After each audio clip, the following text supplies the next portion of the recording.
Orange tea. Hey, everybody, I'm Mike. And I'm Bob. Welcome to another edition of Whiskey Wednesday. Board Game Rundown is in the house. How are we doing, all my people? What's up, Bob? Not a lot. Not feeling great tonight, but we're gonna do this. We thankfully we've got Tim in spirit with us. We do.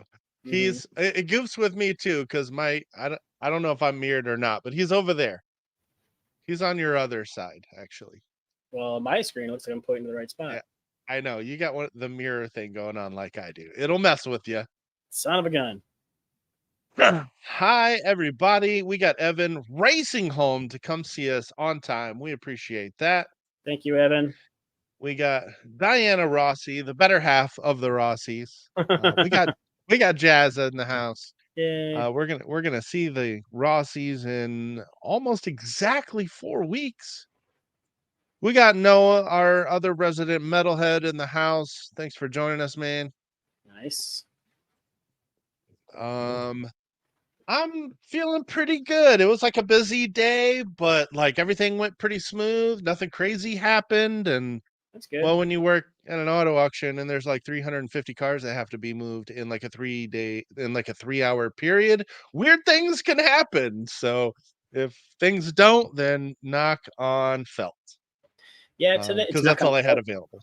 Yeah. Felt. That's what I had available. Today did seem to move a lot faster. Yeah, and yesterday just took forever, it seemed like. But today moved pretty quick. That was nice. By the time I realized it was afternoon, that's always nice. So, yeah. Then Well, Eric, it doesn't so much matter that you're here for a short time, only that you're here for a good time. That's right. Hey, but he's big timing us. He's got to race off and get another game signed. Yeah. That bigwig's got a big wig, right? Nicest dude ever, though. But yeah, Diana, we're definitely getting excited for QSCon Road Trip 2024. Woo, woo. I can't believe that's coming up already. I know. We're like 3 weeks away. Yeah. Crazy. And I'm going to Grand Con before that. So yeah, the next like 4 weeks are going to be pretty epic. I am looking forward to it. So those of you that have obviously noticed that Tim is here in spirit and not actually with us, we would tell you why he's not with us, but we would have to kill you. He actually had to sign an NDA to be where he is. We also had to sign an NDA when he told us that he had to sign an NDA. So true story. True story. What's up, Dave? I never gave you credit for coming up with that phase, welcome whiskey irregulars. I actually like that. Seen you post that one a few times. That's a good one. It's we're 4 minutes into the stream and already my dog is trying to annoyingly get under the couch because the bone she's using to keep her company obviously ended up under there. Wow, Jasmine is willing to die to hear where Tim is exactly. Cool. it's not that cool. It's pretty dang cool. Pretty cool, but it's not that cool. It's not that cool. Like, it's cool though. But we don't want to make his head any bigger. He probably already tuned in and hasn't commented just underneath to see the monitor here. So true, so true. What's up, Wayne? Thanks for joining us. Yeah, I know, David. Nobody's using it, but I've definitely chuckled about it a few times. So we'll go ahead and talk real quick about our topic. We might with Bob under the weather and no Tim, who is the filibuster master. Well, we'll call him the tangent master. There you go. You had me at hello. That is correct. That is actually our topic today. Yes, David. Tim had a court date. That is correct. That's going in the annals of Whiskey Wednesday. Funny story. He did send us a picture of a court today, so maybe he does have a court date. He also sent us a picture of an annal. So it's true. The annals of I had history to, shall mark this down. I had to sign an NDA just to say that. But It is Bob, you Whiskey drinking? Wednesday, so It is. Bob, you drinking Maker's Mark over there? yep, still on the maker's mark. Nice. What you got? I'm probably gonna finish my bottle of Michter's. I am a fan. This is just their regular small batch. I've really been nursing this bottle, but this Mm-hmm. one's really common. I need to track down some of their better stuff because I've been very impressed with even just Michter's small batch. So yes, you had me at hello. Our topic for tonight, you had me at blank. What's the thing that draws you to a game? What are the things that make you pick up the box or blind buy it or track it down at a convention? So these are the things that will immediately cause us to be interested in any game. Um, Bob, do you have any criteria you want to elaborate on for this one? I think it's pretty straightforward.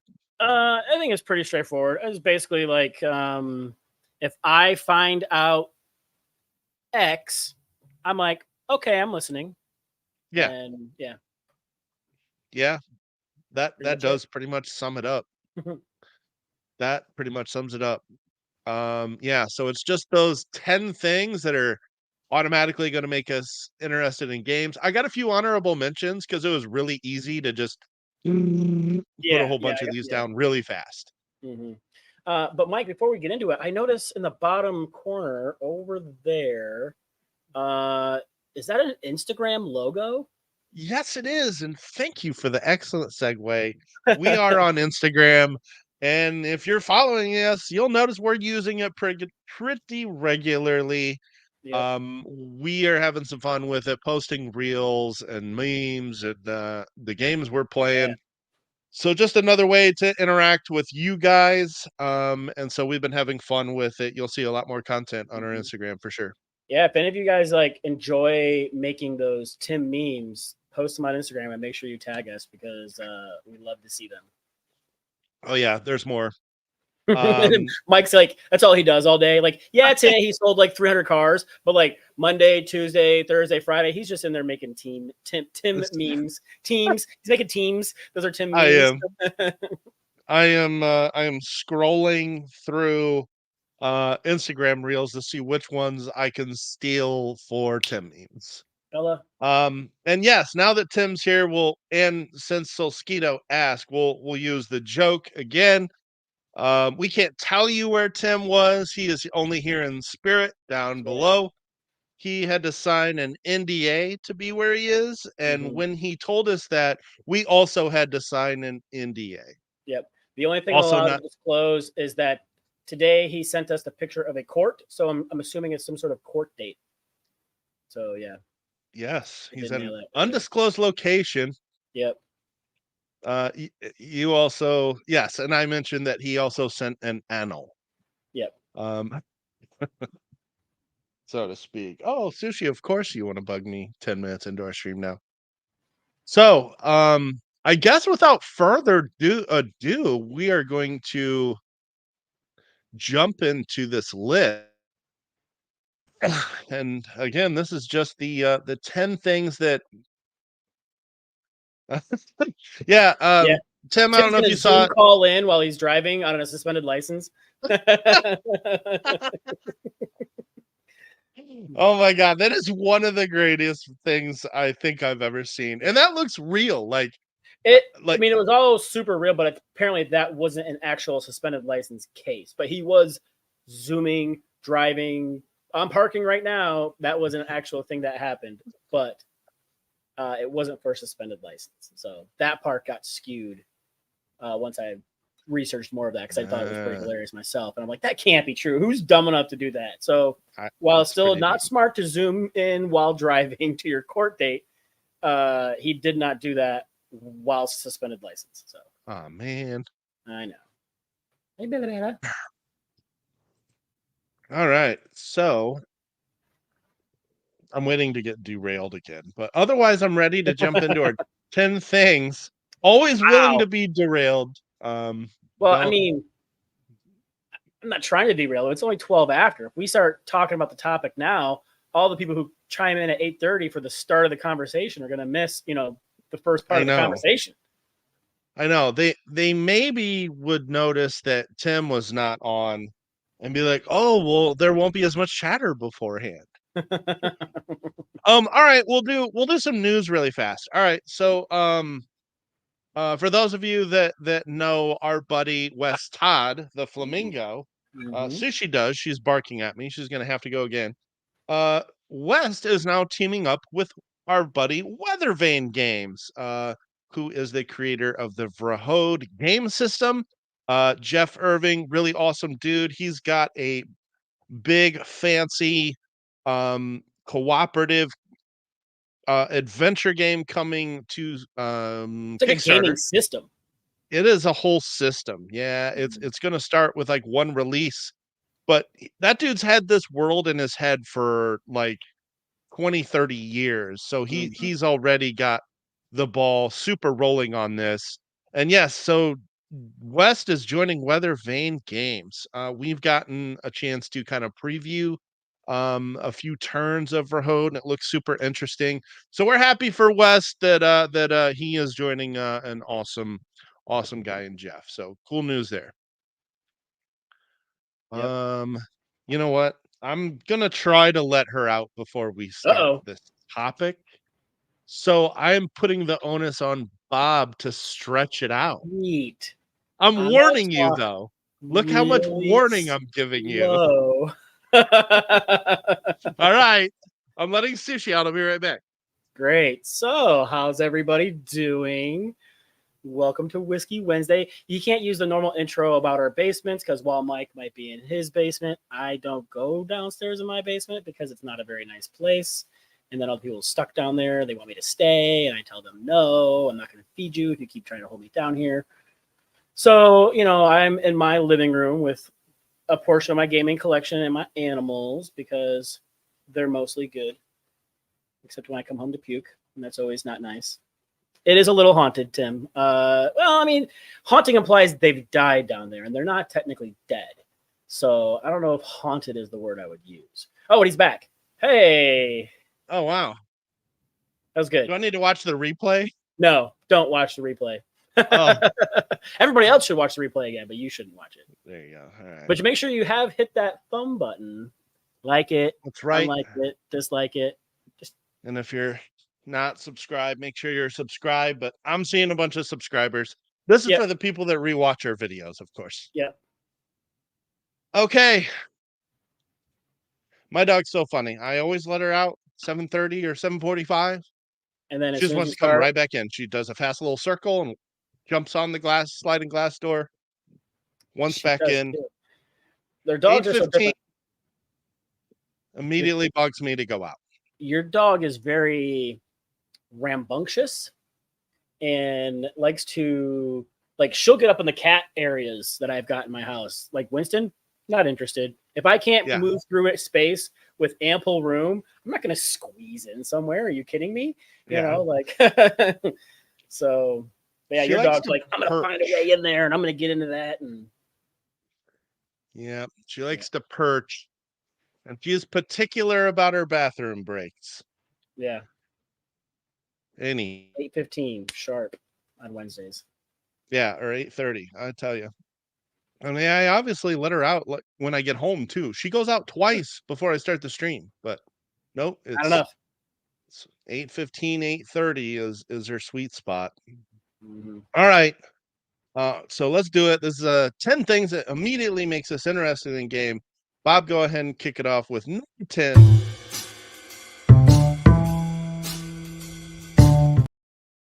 10. You said 5.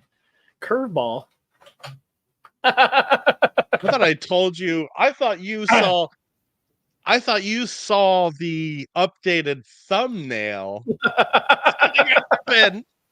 So my Well number then. 10 give you I time totally to got 10. Well, I'll just turn some of these honorable mentions into exactly. There you go. So sure. Okay, well, Well, there's only 2 of us and no guest. Okay, And that's fine. That's fine. My number 10 is deck building. Like I love deck building in games, so Oh if I yeah. see a game's got deck building in it, I'm gonna pick it up and look at it. Like I like cards. I've always like even just like sleeving cards is very like relaxing to me, right? And so like I'll sleeve Hmm. cards, I'll shuffle them. I mean, I've played Magic for so long; it's just it's a comfortable motion for me. And so if I can play a game that's got a bunch of cards where I'm shuffling, I'm drawing cards, I'm adding my deck, I'm making it bigger, I'm gonna be interested in it and want to check it out. Yeah, that's a good one. Yeah, That was that was one of my honorable mentions. There's yeah, so many good mine too. ones out there. Yeah. Yeah, did not make my top 10. But yeah, there's so many good ones out there. And yeah, you're right. Anytime there's a deck builder, I'm interested. Um, like the one of the big Gen Con releases was Undaunted Callisto 2200 space theme for the Undaunted system. Oh, So nice.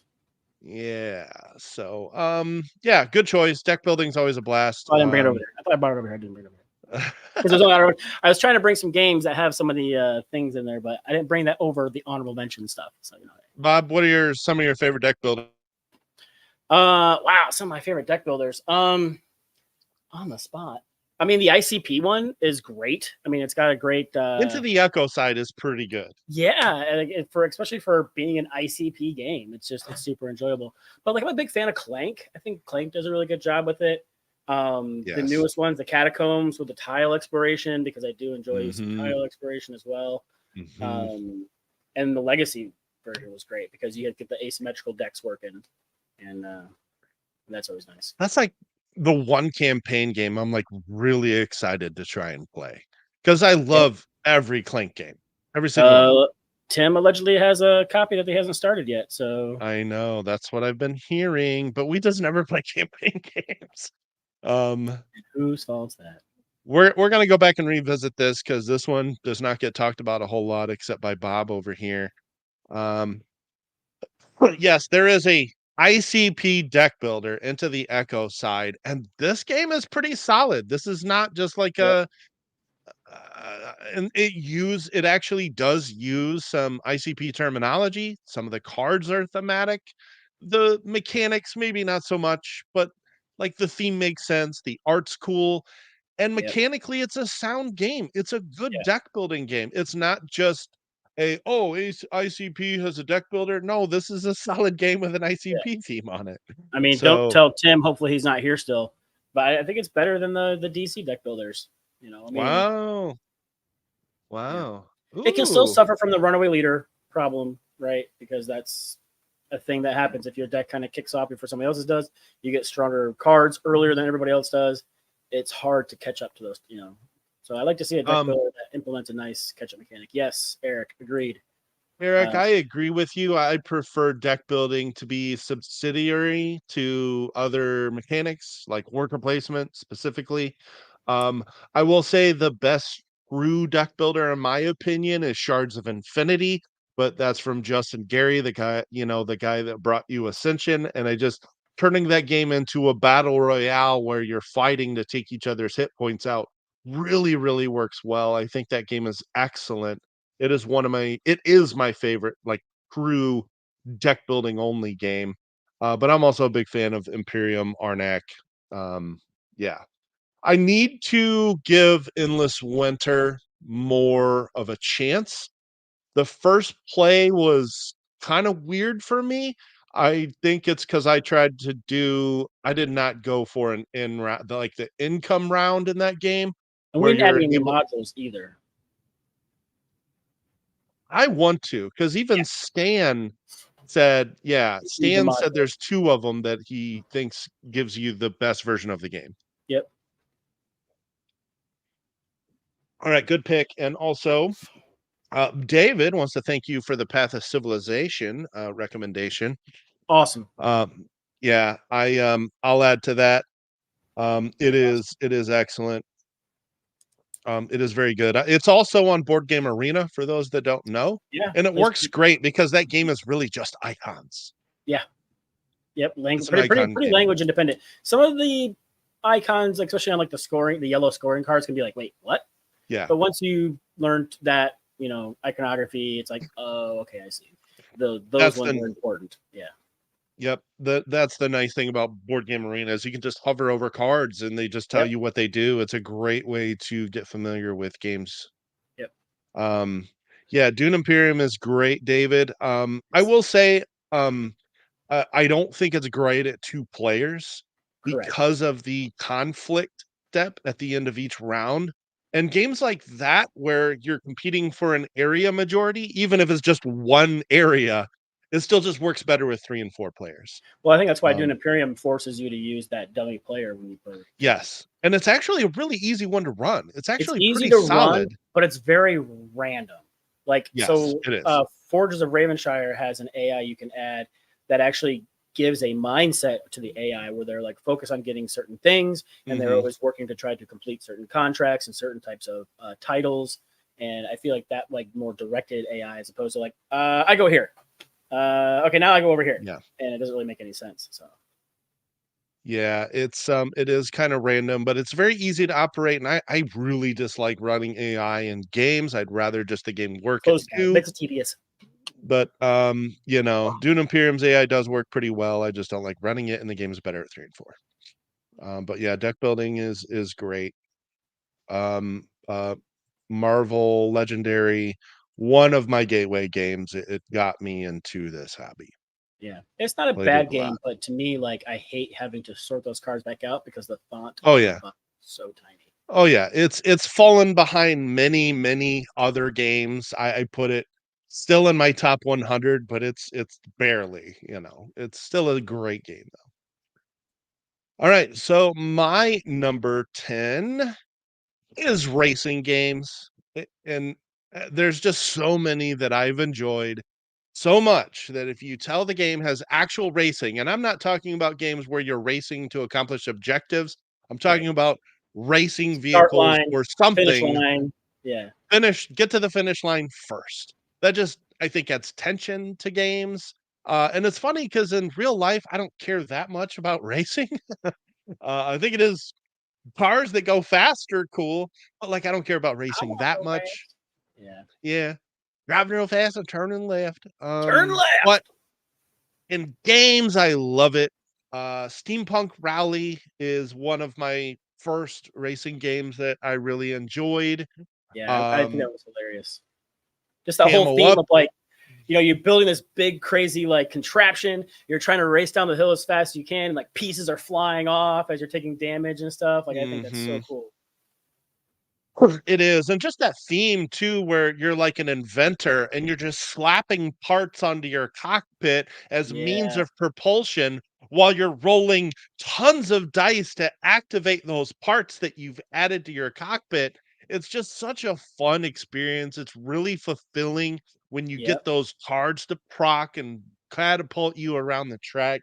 It's just a really good game. And I feel it's super thematic with the steampunk aspect because you add all these dice to the card. So then you're pumping this thing full of steam and power and you're getting it to activate. And then you have to vent those dice down Yeah, before they fall off. And it's just, I really enjoy that. My it dad clear the really liked vents. that game. I was very surprised, but he thought that game was super cool. I remember when we did our first top 50 together and we both threw that game in there and I'm like, "Oh, you like Steampunk Rally?" And then you mentioned that your dad enjoyed it, so I've always just kinda remembered that. Yep, I can't get my parents into games that are that heavy. It's sure. medium light, but But he's they're an not engineer, so there. he was all over it. Like Sure. he That's thought that awesome. was super neat. Do you have the Doc Brown like promo card with the DeLorean? I don't, but I do have Steampunk Rally Fusion, the I don't have standalone expansion, and I haven't even played it yet, which is sad. One of those expansions I haven't touched yet. Just like all my Dune Imperium expansions. I've played They're your they're expansions more than you have. they're all in the base game box. I haven't played any of them. It's sad. Mm. But yeah, I want to play Fusion. It looks um so that's what got me started. Oh, he is gonna What? try it. Tim, you better blur He's that doing it. background. Oh, I think we're. we gotta edit out the background. I think I'm safe-ish. You're obviously in a hotel room. What? Well, Yep. it's not a jail So, cell. well, it's just Yeah. white collar crime, so it's basically a jail cell. That's true. That would be a camera instead of a sprinkler, and he wouldn't get access to his thermostat. I'll give everybody like a clue-ish, maybe. A clue-ish. Oh, it's sunny outside. There's your clue. That's all I'll say. Yeah, there's Okay. some buildings, There you go. some cars going by. So you're saying you're not in Europe where it's nighttime. Oh yeah, everybody's like, "Where's your hat?" My God, I've been wearing this hat all day because it's been so not warm where I'm at. Right. I bet that's nice and sweaty for you too. Oh yeah. And he's gone. Oh, There he it's is. back. That's because I'm moving around, and so like my camera is like shifting, and then. Yeah. No, not So in the Oh, board June date either, must have David. gone well. Who knew that where I'm at has extradition? Apparently you didn't. Yeah, no doubt. This No. is This is before he gets taken away. This was the one phone call he was allowed. Yeah, That's I got right. one phone call. I get one phone call. This is it. I Make it used it for count. Whiskey Wednesday. Quick, get all your Tim questions in. But it's nice for you to jump on and derail us because we weren't going to be going on any tangents. It was going to be a nice, smooth, Right. I'll give one. What had me, Okay. and then What I do you got? will, and then I will go. But I just wanted to hop on and say hi to everybody, and I appreciate you guys having so much fun. And I see sad little me down there in the corner. It's so good. It's Well, you so probably good. think you're not as sad as you were about Origins, but still. I'm pretty happy. Not gonna lie, I'm pretty excited about Yep. where I'm Nice. at. Yep. And yeah, the court picture. Well done, boys. Do That was you good. have your other losers there, or are they camera shy? They're in their own rooms, Oh, fancy. so Yeah, and they're too not bad- gamers, so they don't get to be on my show. Oh wow. Are they subscribed? Matt might be, All right. You better just go grab their phones. But let me see your phone for a sec. no doubt. Come on, man. At least follow us on Insta. In the Insta, that's Yeah. right. Exactly. Oh no, I can't tell you guys that on camera. I'll tell you off camera. Later, I'm so Eric. I'll excited. see you next weekend, buddy. Eric, bye. From the remote locale. Okay, so you're talking about games, things that had you, right? Like games Yep. that had you right away, Yep. right? It's something. It'll just be my number one because it was the first Kickstarter I ever backed because I thought it looked amazing, and it turns out I genuinely love it. And I will always look at a game with a Cthulhu theme, but then when it's got gigantic miniatures that are like, as big as Miniatures?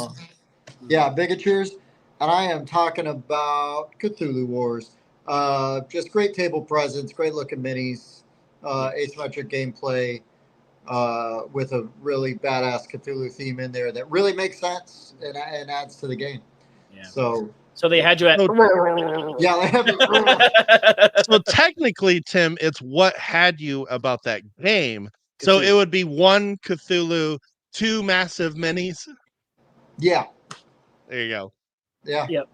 That'll do That it. tracks. That's what got That me. tracks. I heard you guys That talking about Cthulhu IC. art. That Cthulhu art doesn't hurt either.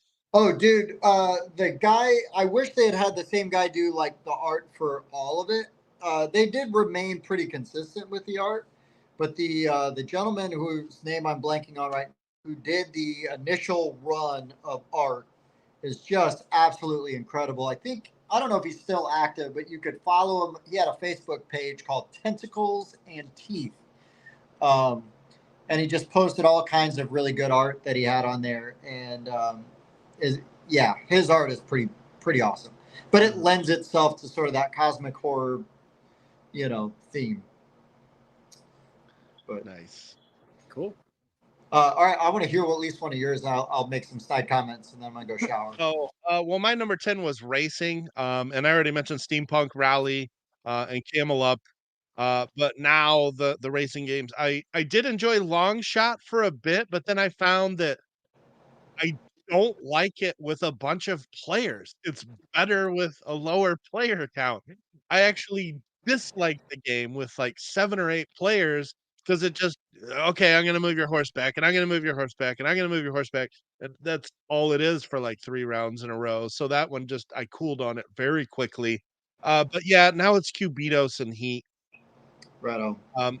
Heat is Then, amazing. I have the Heavy Rain expansion. We need to play it and review it. And I have Cubitos and the Foul Play expansion. I need to play that and review it. I do enjoy Thunder Road, but not as much as you guys do. It is a I great love game. it. Me too. Do my powers not work where I'm Nope, at? they don't work. So you're in there's- the TVA? Yeah, Oh, that would Oh, work. there you go. there it goes. There it is. Didn't hold it up long enough. That's what she said. That's true. Maybe I need to do two, and I don't have my tripod, so I'm holding my phone with one hand. Ah. Dodo's Riding Dinos is another really good one. We will have a preview video coming out very soon for Trash Dash, which was a fun racing game. Oh yeah, really like that one. Mm-hmm. Hi, bud. So yeah, I am a big fan of racing games. If there's racing, I'm interested. Nice. And then Bob said you had him at deck building. Mm-hmm. Yep. Hell yeah. Yep.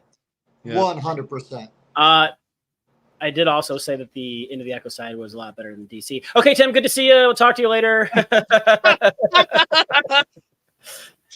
Man, if I didn't have a court date, I'm about to get one. You're lucky I'm out of state.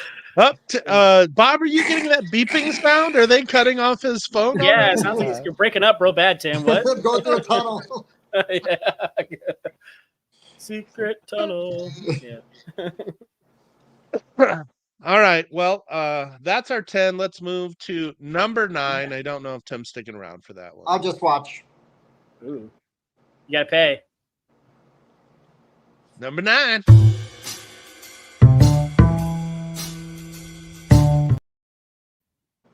So number 9 that I totally had on my list earlier. It's basically adjacent to deck building, but it's bag building. Like that's been one of my new favorite mechanisms recently. That like when I see it's in a game, I'm curious how do they implement it, and I want to try it out. Like Orleans was one of my early bag builders that I've played that I really enjoyed. There was a game called Hyperion that didn't get a lot of attention, but it was also a bag builder that was very interesting. There is one from Simon called True. You mean Hyperborea? That's what I say. Why I say Hyperion? Yeah, Hyperborea. Yeah, that one. I think I got that game too. This one's unique. I heard the expansion makes it better. There's one faction that was way broken because they could fly, so they ignore the mountain difficulty to travel. But anyway, okay, it's unique. It's like it's almost like a 4X bag builder. Yeah, and even like there was a time when Mike and I were driving home from, I believe, Indianapolis, going on and on about bag builders and trying to come up with game ideas for a bag builder. And I have one that I got a lot of the way done on paper that I kind of want to just start trying it, just reaching in and seeing how it feels to do it, and see if I like it. Wonderland's War, that's a fun bag builder. Yeah, it is. Quacks of Quedlinburg, as much as as random as it is, I don't care if I win or not. It's still fun to play, It's fun. Yeah. And Altiplano, the one that came out like almost right around the same time as Orleans, same designer. I'm a big fan of that one too. I actually prefer it to Orleans. Okay. You're okay to be wrong. Yeah, well, I know I'm in the minority on that take, but that's fine. I've actually been trying to play Orleans on BGA, and it's been so long that I couldn't even like get through a couple turns. I mean, I guess I could try it, but like half the fun for me is like with my wooden bits, like. But, yeah, I know. Have you that seen, is a good I one. saw somebody on Facebook, they bought little like holders for their Quacks tokens, but the tokens kept coming out of like the holders because they almost look like the rings that you would like snap on the bottom of minis. So what they did was they filled those with resin with the thing in there, and they kind of made their own. Okay. I saw that. They had like a little 3D printed, like like the little ring you would put on a standee to tell it's your color or whatever. Right on. That'd be remember. I've seen coin capsules used too. Yeah, I can't remember what company makes those. They're not the BGG no, upgrade somebody ones. probably got them. Yeah, I love the coin capsules. They give you that clackety feel. They add heft. I've done that to fancy bits. That's what I've done to Quacks and Altiplano. keep an eye out on Etsy. You never know. You might end up supporting the next Ammon Anderson during these hard That's times. true. You know, that was awesome. So, I really thought bag building would make it onto my list. It came in as an honorable, maybe because there just aren't enough of them. Like, I'm always interested when they're there. yeah. And I've seen some games that are doing like the cooperative bag building where like multiple people are grabbing out of the bag. And it's just, I don't know, it's not the same to me. It's not. Okay. I want my own bag, Oh, is what I'm telling you. Yeah. Let me do the bag pulling. Maybe that'll change my mind. yeah. Well, I mean, Clank's almost like a cooperative bag builder, right? Everybody's throwing Clank in there. Yeah, I get it. It's in there, but I don't, I don't wouldn't think of consider it a as bag builder. builder. No. All That's right. your bag, but not in a good way. My true number 9 here. So I had to have multiple reasons. I couldn't make everything based off of mechanics, so I switched some things up here. My number 9 is just a nice looking box. Oh yeah, like Doesn't everybody like a nice looking box? Sometimes that's all it takes. Is you look at the box art and you're just interested immediately. So it had to be on my list. Give me a good box cover art from Ian O'Toole or Quan Chi Maria or Beth Sobel or Andrew Bosley or Manny Tremblay. You give me one of those guys. Who's that dude who did After Us? That is Vincent Dutray. Yes. I didn't even mention him. That's awful. That's why I'm here. But yeah, all of those guys just do wonderful art, and sometimes their art on the cover of a box is literally all it takes. I'm gonna look. The mechanics may not sell me completely, but if I see one of those people's art, I'm probably gonna at least check it out. Yep. It's good. Good one, Mike. Mike, I got one more, and then I will pop off. I got. You had me at, okay, because you were talking about it's not always necessarily mechanics. So if there have been times where we've been at conventions or meetups and stuff, and there is a rowdy table, and they are clearly having a really good time. Yep. I'm going over to see what they're playing because I like being at a rowdy table sometimes, and So games that can kind of get you moving, get you, laughing, like just and being liven loud up and the party. Crazy. Yeah, I mean, it can be Happy Salmon, it can be Telestrations, I mean, all kinds of fun stuff. It can be Ready Set Bet, right? I mean, there's tons of games that just get a nice, good, rowdy, very active group, and I just love that so much, and I want to play those kind of games. So. Yeah, absolutely. No, that's a good one. I technically have that on my list, but in a very different way. Well, I will watch for it as you go. Okay. Well, thanks for stopping in, Tim. I'll dip out during the bumper, I guess. Okay. That won't be weird at all. You're just gonna go out for some cigarettes and then be back later, right? Yeah. Okay, Dad. I'm gonna go get me a pack of Red Apples and a Big Kahuna Burger. I'll see you guys. There you go. Ooh, perfect. Later. Thanks, boys. Have fun. Yep. You too. Like a court date. Yeah, don't be late. Number 8.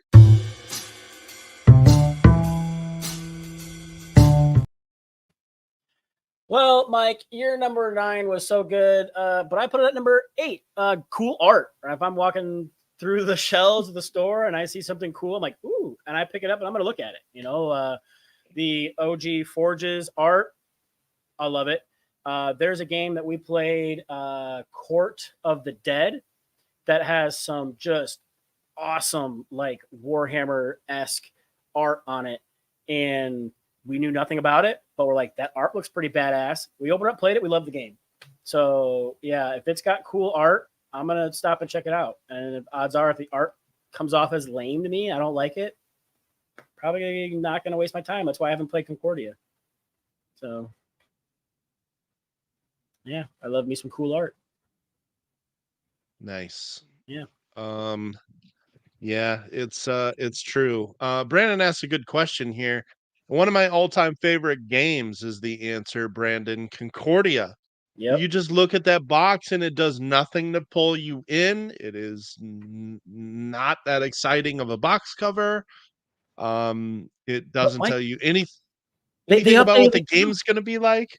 They They updated the art. updated it. You know what's so funny about that to me? The original version of the art is just not good. No. And it does nothing to represent the gameplay, which it literally is a trading in the Mediterranean game. But she's Resource offering her management, wares. building buildings, taxing cities to get stuff. Some really interesting card engine timing and play. Um, but that art is just objectively not good. So they commissioned someone else to do another version of the exact same Exact same box thing. cover. I don't understand that. Hey, what's up, Nix? Caught us ranting about Concordia because Bob's number 8 was box covers, and Yep. Concordia does nothing to interest you in the game. I avoided that game for years because it just looked bland and boring, but it is one of my favorite games of all time. Yep. All right. My number 8, I am pretty confident this will make Bob's list. I bet he has it much higher up, and it's engine building. Engine building will always pull me in. Let me start with something basic, and then let me attach some cards to it, or build a tableau of actions, or a tableau of things that'll score me points every time I do this. And then let me just keep getting more and more of those cards and building that thing up. Yeah, engine building is very satisfying. Um, I mean, I can spoil this now. I actually didn't make my list because a lot of times engine builders, most of them that I've played, I feel they start very slow, and by the time my engine is where I like it, the game is over. I don't get to run my engine. I don't yeah, get to, like, I want to play with it for a little while. I built this cool like thing. Let me use it. That's one of the things I like the most about Forges is from the get go. I feel like my engine's already going, and I get to do and use it so much throughout the whole game, and that's why it's one of my favorite games that just came out. you know, it spoils an honorable mention, but I almost put resource management here because I like that almost as much and Yeah, probably more. It I could didn't have do been very either many one. mechanics in my list, so I did quite a few mechanics actually. I didn't want it to be a what are my favorite mechanic thing. So I've got other things. But yeah, I've got a lot of mechanics in this list because that's ultimately what drives me to games. sure. It really is like specific mechanics I just know work for me, and I'm very mechanic driven as far as how well I'll enjoy a game. Like all that other stuff can pull me in, Mm-hmm. fancy stuff and art and big minis, but I'm not. I'm here for the long time, the long term, and the mechanics will keep you playing longer than fancy minis will. Sure. So that's why a lot of mechanics are on my list here. So yeah, Okay. engine building. So talk about one where you get to use pretty early.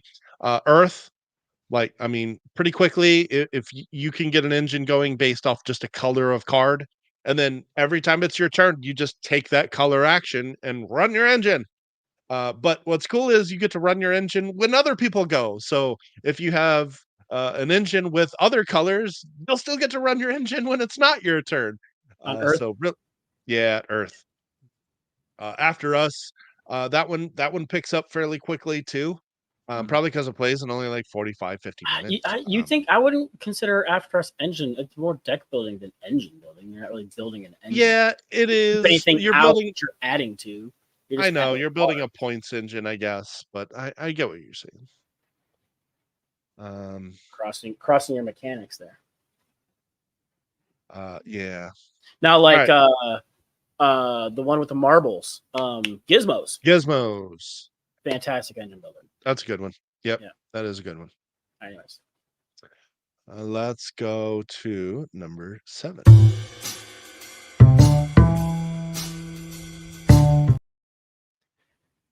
my number 7 is not a mechanism that's in a game. It's just a thing that most time is probably mostly unnecessary, but I think it's cool when they add it in. But magnets, like I think that magnets in a game are Nice. freaking cool. I have a game called Zero Gravity where it's literally a cube, and you're playing this game with it's like a sport where you're moving around and attacking and doing all these other things, and you're literally going up the sides, you're going up the top. You can like deactivate your magnet boots and drop down to the bottom. Like, it's so cool. Like Gnome Hollow, magnetic bits, like putting a piece somewhere and having it snap into place. It's so satisfying. We demoed a game at Gen Con, Age Contrived. And like you're building these like monuments, and when you put it on the board, it smacks onto this magnet, and you're building these things, and it's so cool. I love that snap into place kind of feeling. And so if I see a game's got magnets in it, I'm like, that's interesting, and I want to pick it up and check it out, and hopefully they do something cool with it. So I think there should be more magnets in games. Was Mike's nose itching? Because we already mentioned ICP, actually. I know, right? We talked about the ICP deck builder as Bob's number 10. And yeah, magnets are just cool. Yep. They are. They are magic. It is cool that games are starting to utilize them more, for sure. Mm-hmm. Probably didn't see that one coming, did you? I did not see that one coming. That's a good one. That is a good one. All right. So my number 7, actually, 2 games I mentioned for my last one both do this, and it's simultaneous play. I love when I don't have to wait for my turn. Yes. If everybody can do stuff at the same time, sign me up. I love simultaneous play. I love Planet Unknown, because as soon as one person picks theirs, you grab your piece, you place it, you move your tracks, you get your bonuses. Awesome game. I could have actually put Polyominoes on my list even. But Earth, Path of Civ. Yeah, everybody does their planning tech card step at the same time, and then we all sort of activate it at the same time as the round progresses even. The simultaneous play, just I love it. Earth, as soon as one person picks the color action, everybody runs their engine of that color and takes a limited version of that. But yeah, and I guess, Trevor, in my opinion, I would consider playing on other people's turn part of simultaneous play. Like games that give you a follow action, still to me is simultaneous, right? Because it's another person's turn. Oh, I'm going to do the follow action, and I get to do that while I'm still playing the same time as you do. So, what's that game we played where you took an action and you played a card? Was that the Fairies game? Where you got to do the same action, but like I got to do a boosted action because I got to also play a card. It was the Fairies game. Yes, Fairies and Magical Creatures. Yes, I think it was Forbidden Games. Glenn Drover. Yes, Glenn Drover. Yep. That was a lot of fun. And I wanted to mention when it comes to the magnets, Tim has this game that he showed me, and it was called Fluke the Mummy. But there's an English version too. But it's like one person's on one side and they got this mummy piece and they're moving it around.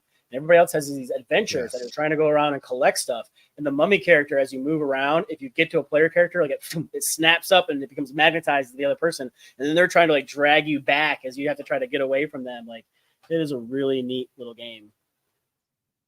He's mentioned that one a couple times on the stream. I can't remember what the English version is called, but it's called Flee the Mummy. Yeah, something like that. I think that's what it's called. Trevor, card drafting definitely works. That's simultaneous as well. Blood Rage would probably be my favorite card drafting game, if I'm being honest. I just the way those cards interact with each other is so damn smart. It's love that game. Previously mentioned Steampunk Rally has card drafting in it as well. Yeah, that is true. Kind of funny. We keep cycling back to these same games that have these things we like about them. Yeah, I know. Crazy. Yeah. So there you go. That is our number 7. We'll move to number 6. I should probably see if Sushi needs in. Oh, all right.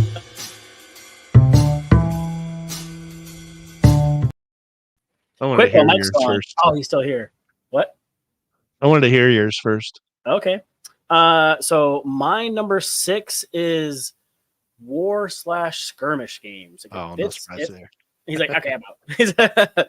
But I love like World War II type games. I've got so many versions of like Axis and Allies, War Room, things like that. Like I love like reenacting those battles. I think it's next weekend. The weekend Mike is going to Grand Con.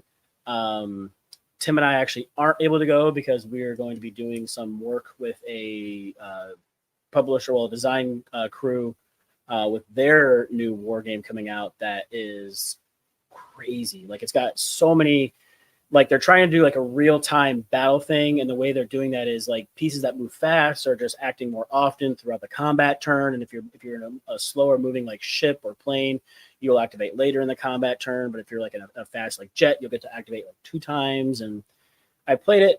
Dan and I discovered it, I believe it was last year at Origins, and then we found them again this year and talked to them some more. I sat down and played through one of their games, because they took one of their big overall game they have, and they broke it up into 2 smaller scenarios to make it more bite-sized pieces. Instead of being like a 7-hour, escapade at one time, you can, break it off into smaller 2 to 4 hour chunks. It's a little easier to digest.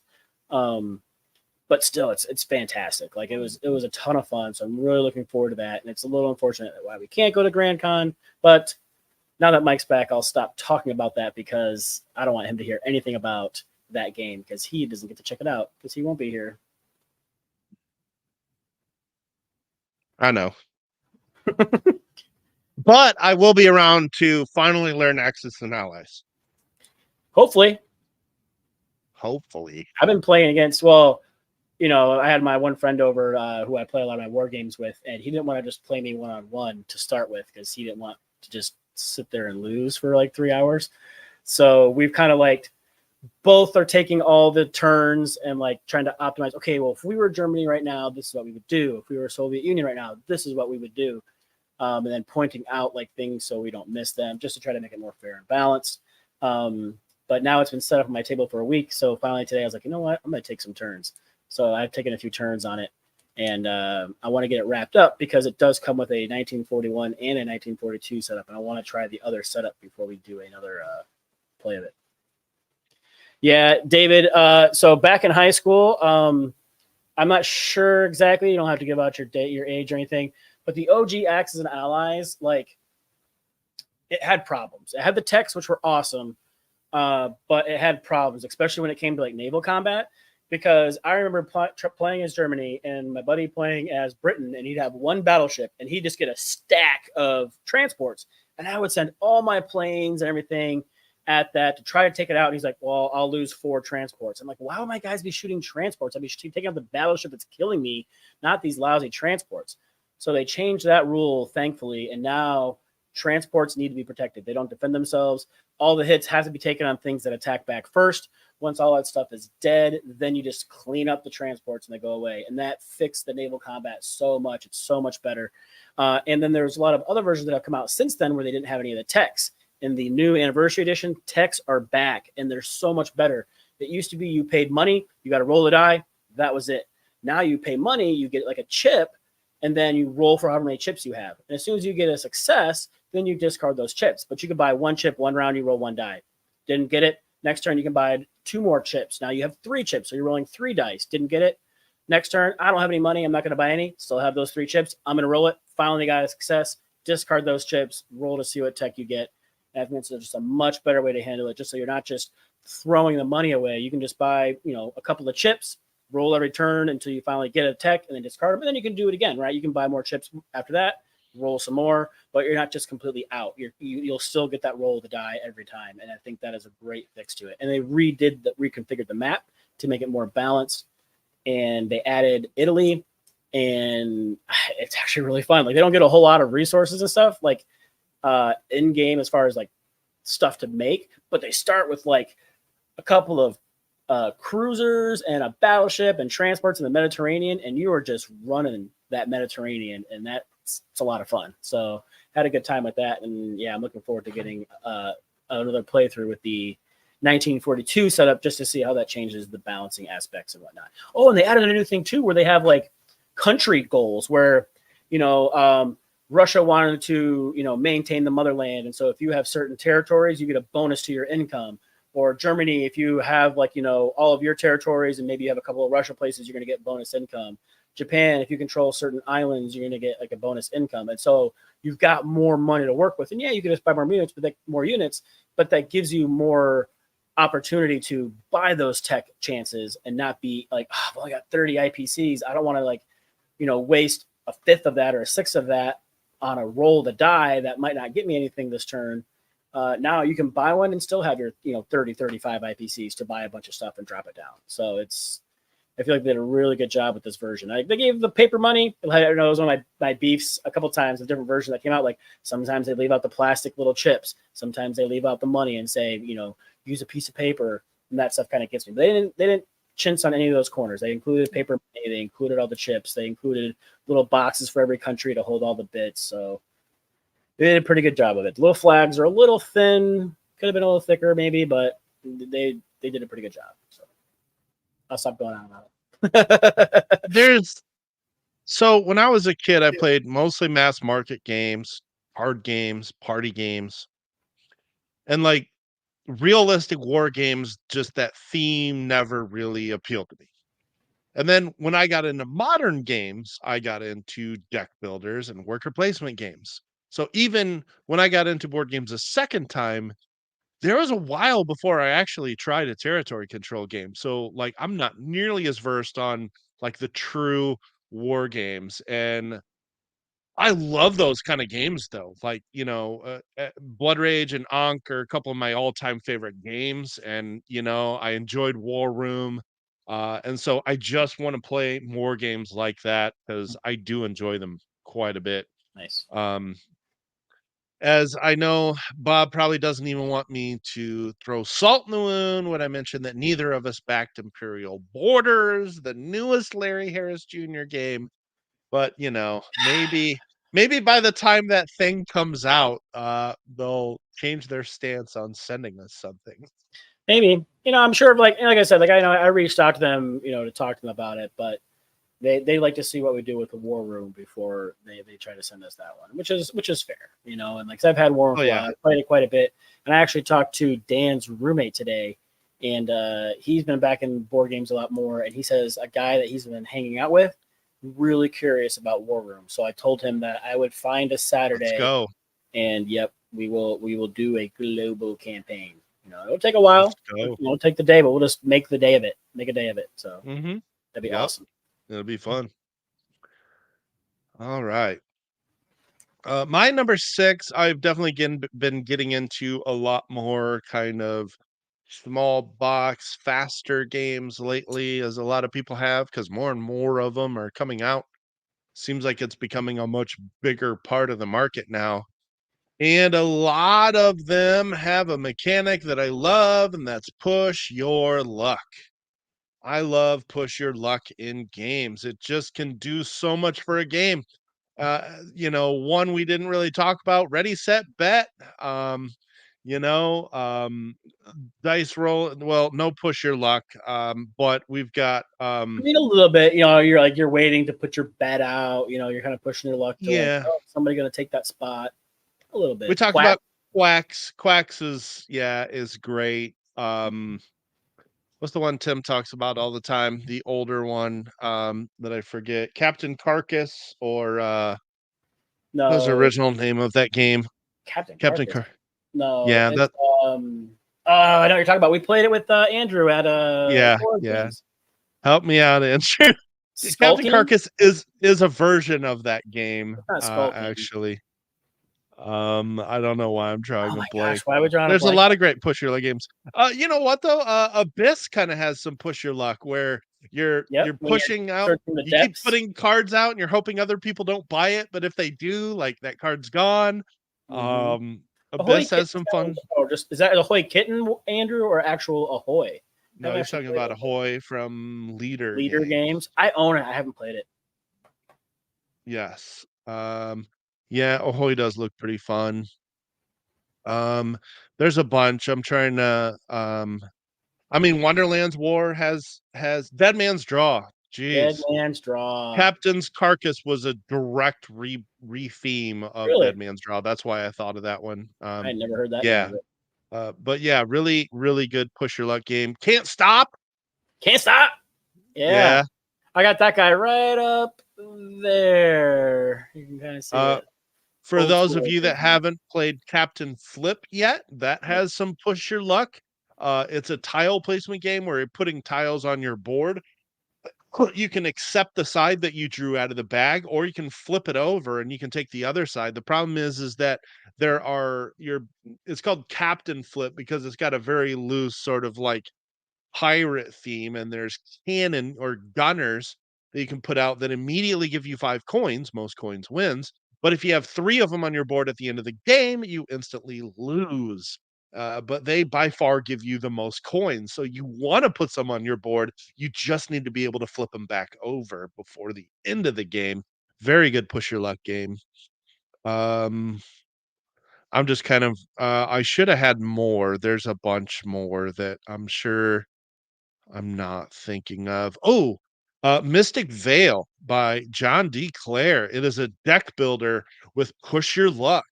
Um, very, very fascinating mechanic where on your turn, you can draw as many cards as you want. Except if you draw 3 of the red root icons, I think they're corruption, you bust and you don't get to play your hand. So you can draw a card, see what it is, and go, do I like this hand or do I want to draw again? It's so good. I've only played it on Steam, Mm-hmm. but push your luck on deck building is excellent. And that's why Mystic Veil got so popular. It's really good. Ink and Gold is very good too. I haven't played that one in so long. That Trudvang game that I mentioned earlier about bag building is Mm. almost push your luck also, because as you're doing skill checks or you're fighting, you're pulling chips out of the bag, and there's good chips and bad chips in there, but you're not pulling one at a time. You're pulling first, you pull 2, then you pull 2, then you have to pull 3. Like, so you have, and if you pull too many, then you, of course, what you're doing fails. And so that's a really neat push your luck type of mechanism in there too. With some co-op bag building, the Texas Chainsaw Massacre game has Ooh, some yeah. push your luck in it because you can keep drawing for extra actions, but Yep. if you pull a duplicate, then your turn's over. So, Yeah, you but pull there, 3. I think it is. Your turn oh yeah, ends. 3 of them, and some of them can actually be bad. So maybe you don't want to Oh keep pulling. yeah, You can hurt yourself. you pull a Leatherface token out, he's coming after you, and then you have Yep. to pull again. That's the rules we play. That's the I think it's called like the massacre mode or something like that, and Or that's slaughterhouse mode. slaughterhouse mode. That's definitely the way to go because like it really adds the tension because you want to push your luck for that extra action. But if you pull out a Leatherface, you're like crap, and he moves a step closer to you, and you have to pull again. So then you're drawing another one out. You're hoping for the action, but maybe you draw another Leatherface, and he moves closer. Then you got to draw again. Yeah, definitely adds a bunch of tension to it. One of my favorite games, I'll talk about it more later for a different reason, Cubitos. You can just keep rolling, man, and if you have every time you roll a face, you lock it in, but if you roll all blanks, you bust and you don't do anything in your turn. Mm-hmm. Love Cubitos. So push your luck. There are so many great games that utilize push your luck very well. Big fan, especially in shorter games. Mm-hmm. All right. We are on to our top 5. Bob's Real List.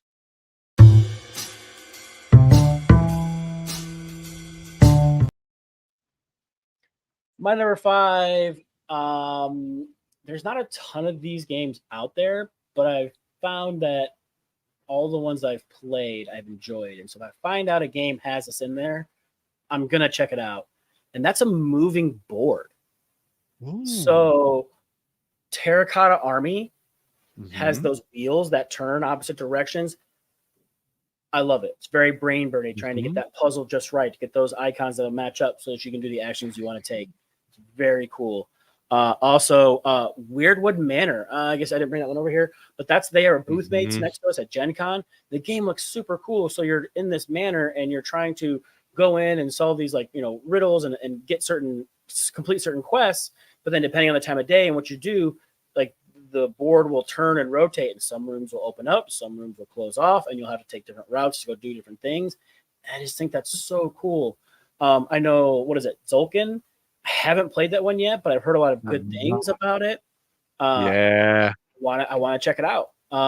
Gutenberg, that's got like these gears that like Yeah. rotate, and then as you turn like the one, they all rotate, and then you get to take the actions of the places where they line up. Like it's so cool that you just take a gear off, put a different gear on that's got different actions on there. Man, it's just I really enjoy that. What? You know what I'm waiting on you to say that you haven't? What? Last Light. Last Light has an awesome rotating board, and it works very well to shrink the map. You Very don't much feel so. very far from people at all. Once that map rotates, you're like, oh, yep, exactly, David. Yeah. Oh, hello, there's that planet Hello. I thought I wouldn't be able to get to. Hi there. Yeah. There's all those people that I wasn't worried about attacking me. They're adjacent to me now. That's right. Yeah, Last Light's very good. Makes very good use of that rotating board, which actually makes sense for the theme. Being in space and all that. Mm-hmm. Yeah, that's a good pick. There are not a lot of games that do that. Mm-hmm. But all the ones you picked, I've enjoyed. Yep, I've enjoyed every one of those games that you picked. Yep. Okay. I could have called this something else, but I think it leads to a different group of games. So instead, my number 5 is you had me at any game that has an income phase, where any game like I said, pay me. like Terraforming Mars or Terra Mystica or Clans of Caledonia, any game where you get to do a whole bunch of stuff and at the end of the round, give me my money and then let me do even more stuff on the next turn. I love games that have an income phase. That's why you like the Spice Guild so much in Dune. Like, oh, you got to pay for that? No, you're paying me for that. This is my income phase. Yeah. You literally, your special power is an income phase. You don't inherently gain any money in that game. Your special powers have ways of giving you money. Very clever use of special powers. Another one I was trying to think of is down here in that corner. Underwater Cities is very good and has an income phase. There's a bunch more I'm sure I'm not thinking of, but I like economic games, and I could have said that, but I think income phase narrows that down a bit more, so it's not just a broad term. But yeah, any game with an income phase just immediately draws me in because like my life. I love my life when I have an income phase. The income phase. Life is my income phase. I get paid on Wednesdays, so today is my income phase. Oh, good stuff. Don't we all love an income phase? All right, good shit. Number 4.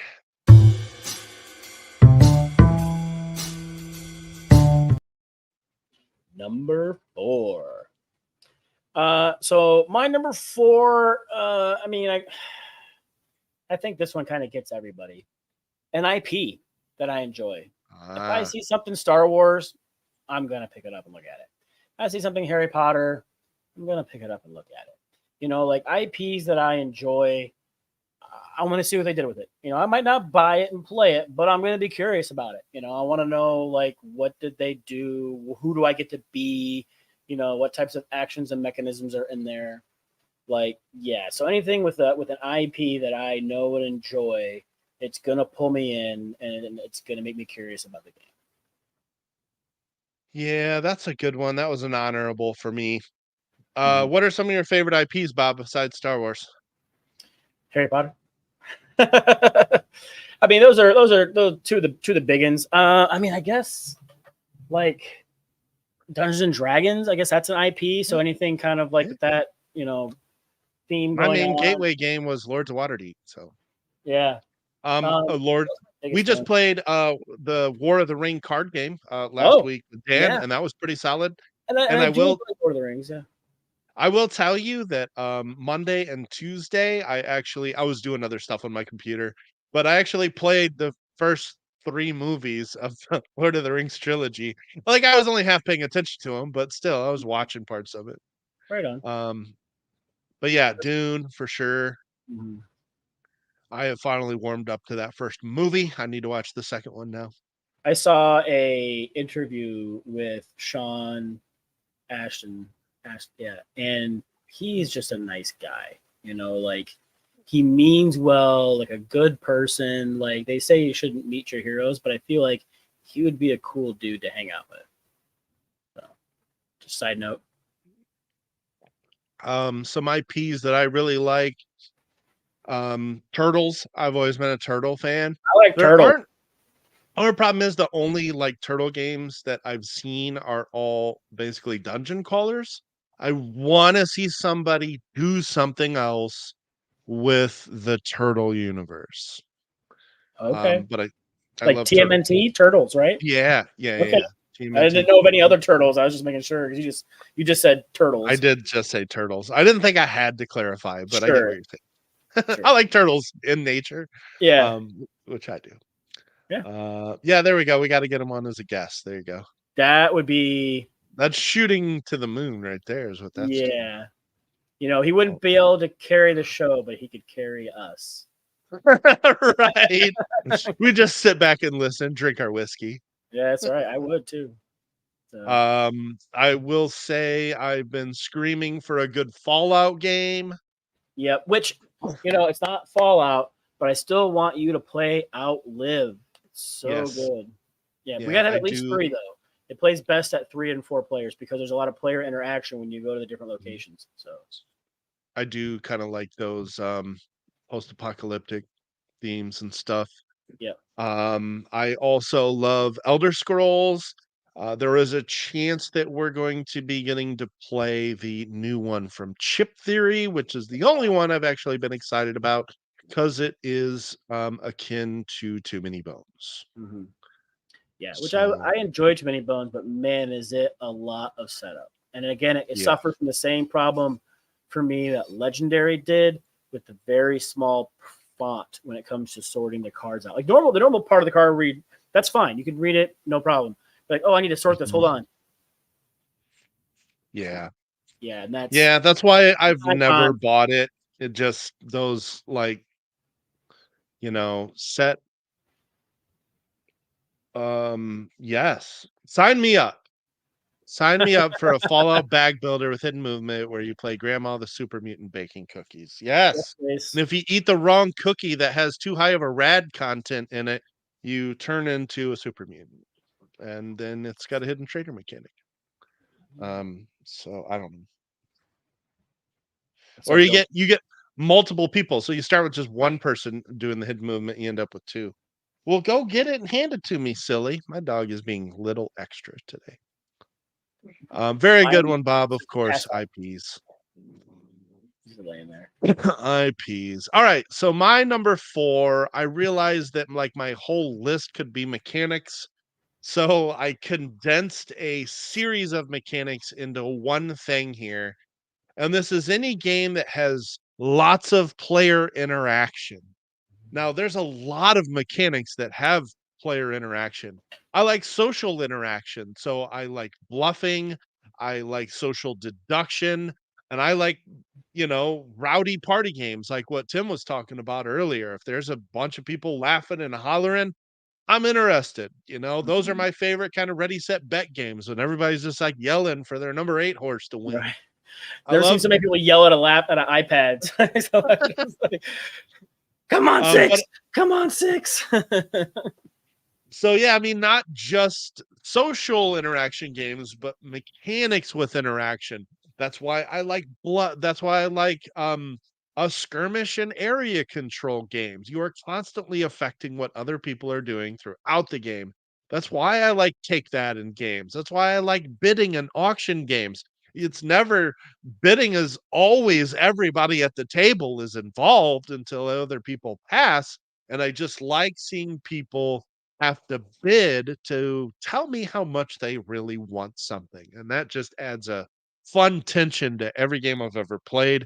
So I love bidding and auctioning in games and those mechanics that force interaction between players, like take that and area control. Love all that stuff in games.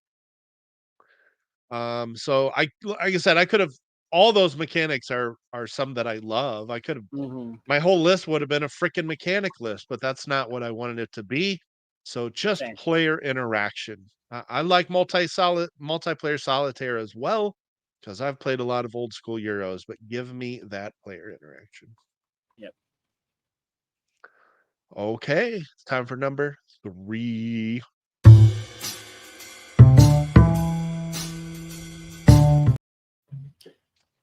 Well, my number 3 is the designer. There are designers I know I like their games. If I see they designed a game, I'm gonna check it out. Like little bit of name dropping, like David Turksey. Obviously, he's made a Yeah. lot of my favorite games that I've played. It's so good.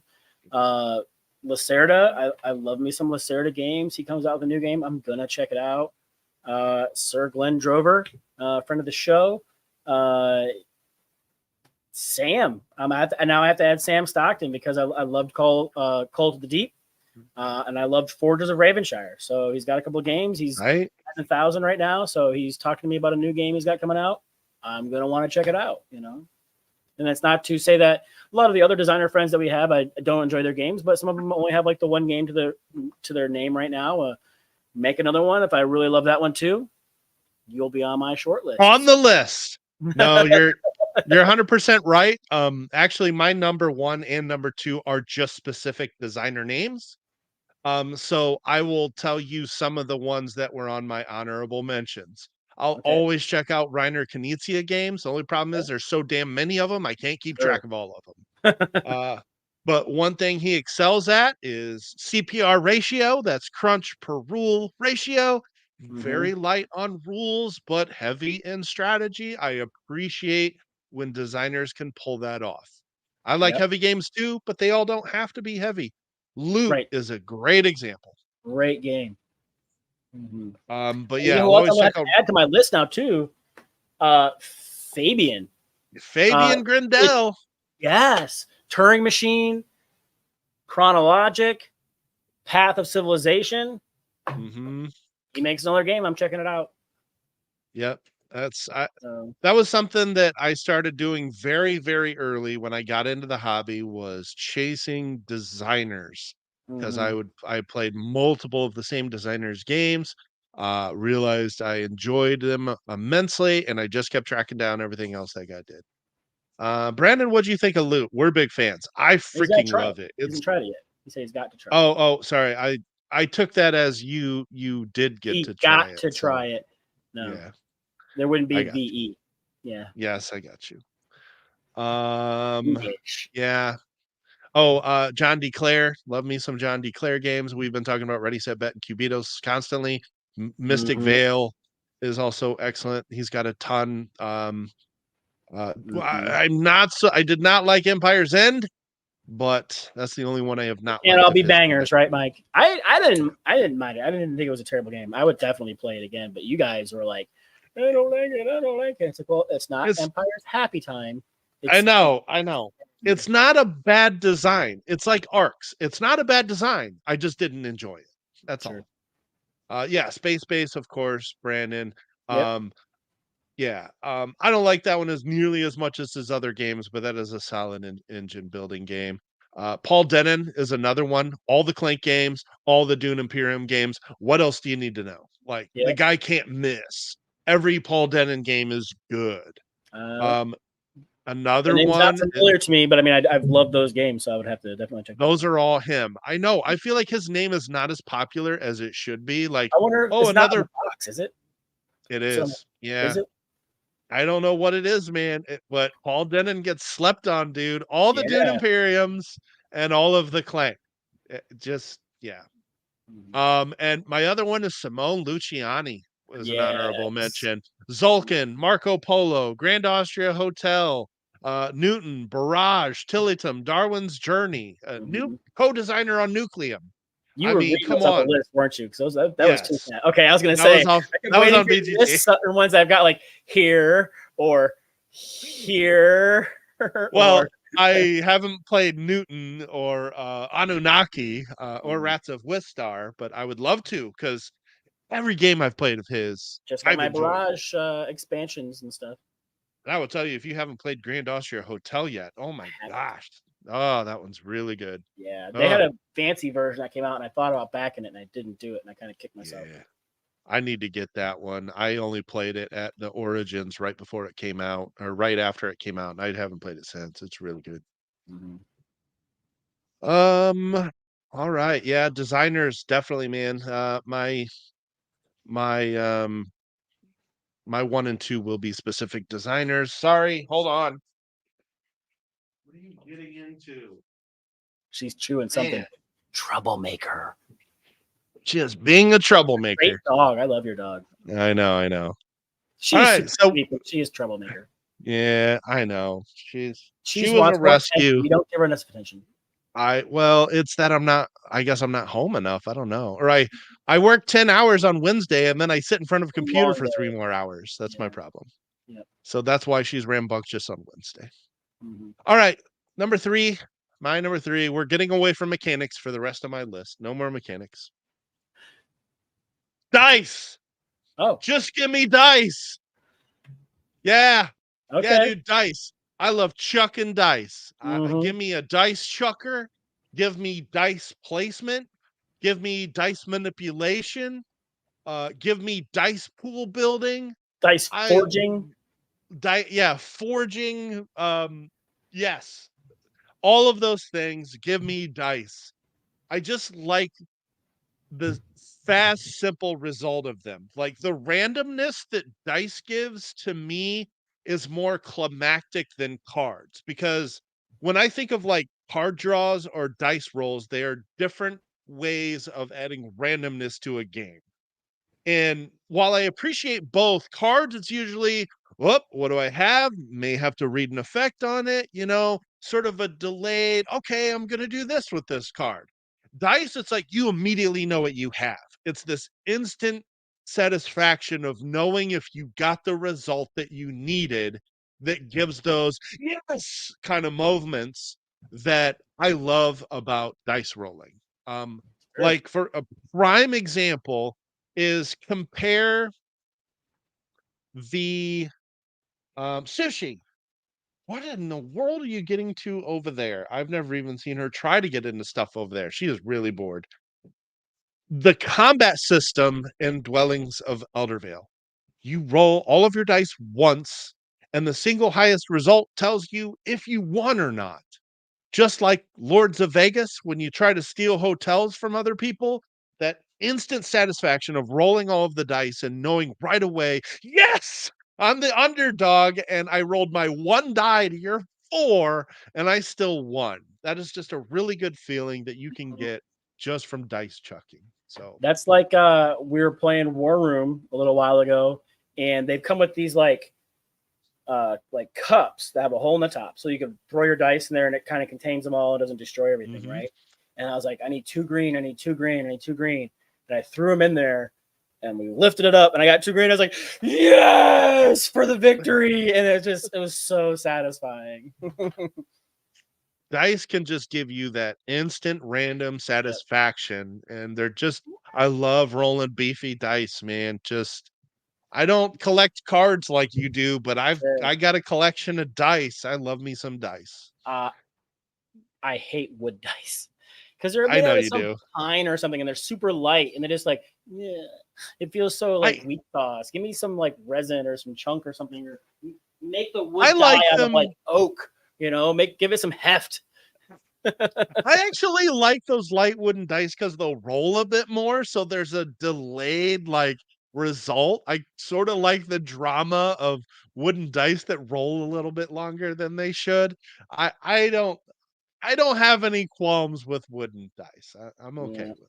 no. It's funny. I'm sitting here streaming and I have 2 people telling me to take turns Take your on BG. turn. Nobody was making moves last night, so I think like Trevor was the only friend I had on, and I'm like, I'm gonna send somebody a loot invite. Anyway, I will when I get off the And I got stream on because some we're not. Civilization 5 last night, and that's what we were playing. I saw that. 7 looks so good. Yeah, I saw that release too. It does look pretty interesting. Yeah, February though. Yeah, it's a while. I'm not gonna buy. Don't a worry, game guys. that's a hit. It's not going to be a very late stream, so I'll make some BGA moves when I'm done. Unless Bob bores me with his number 1 and 2. Just kidding. Are we gonna go to number 2?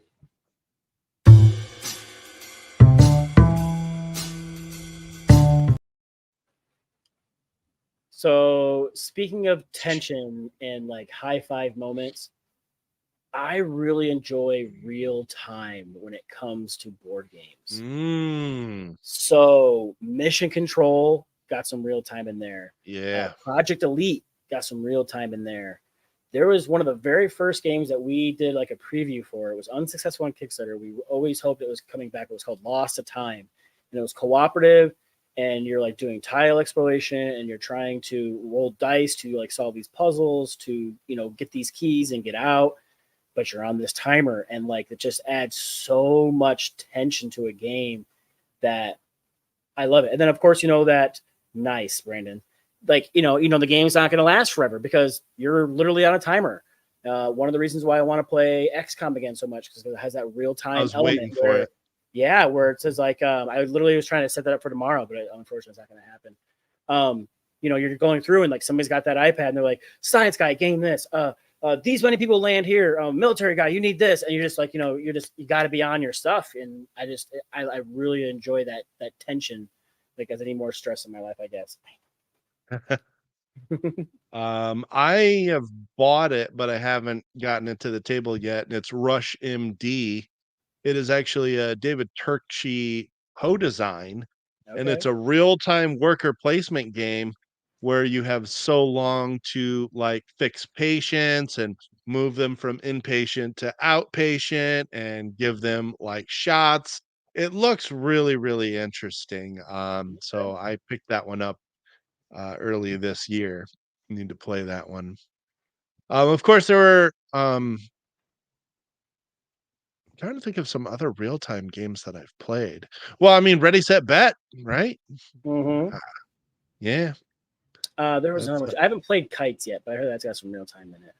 Oh yeah. Kites was interesting. There's been a few. Yeah, you're basically collecting sets before sand timers run out. It's pretty wild. While multiple people are contributing to like a shared tableau that resets the timers and stuff. It's pretty weird. It was good though. It's quick. Yeah.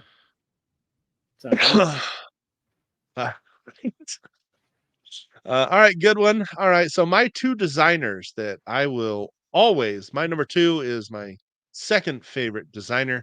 I will always check out anything made by Eric Lang. Blood Rage and Ankh are 2 of my all-time favorite games. They're also my favorite area control games. Rising Sun, I think, has cool concepts, but I don't like it as much as the other 2, and it can overstay its welcome. It's still a very well-designed game. The Godfather Corleone's Empire is really good. It is worker placement with also territory control, but the Godfather theme, and sometimes you can play a car bomb card and chuck people into the Hudson River. Of course, people know him old school from the Dice Masters games. There were 2 games I almost bought of his at Gen Con. Now, I have played Life in Reterra, which, if you have not checked out, is a release from Hasbro that's pretty clever, that's got some polyominoes in it, and you can pick it up for $30. It's actually a pretty good bang for your buck. The 2 that I wanted to buy was I Heart Manatees and Wrath at Fire Mountain. That's the one I bought from Game Right. And I've heard that it is Fisher Price My First Blood Rage. It's a very basic area control game. Cool. Sign me up. It was $20 and it comes into 10. Why not? The guy's made some of my favorite area control games of all time. Why not check out a light area control game from Eric Lang? It's also co-designed by Phil Walker Harding, by the way. So, I mean, yeah, I had to buy that one. I have not gotten it to the You know what table else yet. he did? What? XCOM. XCOM, of course. So yeah, Eric Lang, he has made some of my all-time favorite games. So I'll always check out anything he works on. He's going after a very different market right now. He's intentionally trying to Yeah. design more mass market games. And you know what? I'm not mad about that. There's more people in the hobby. There's a bigger audience to be had by making games with a lighter rule set. And hey, anybody that is trying to make a living at actually being a board game designer is probably going to have to change paths a couple times along their journey in this career. They're just not going to survive it. So I'm still very happy to check out what he's doing.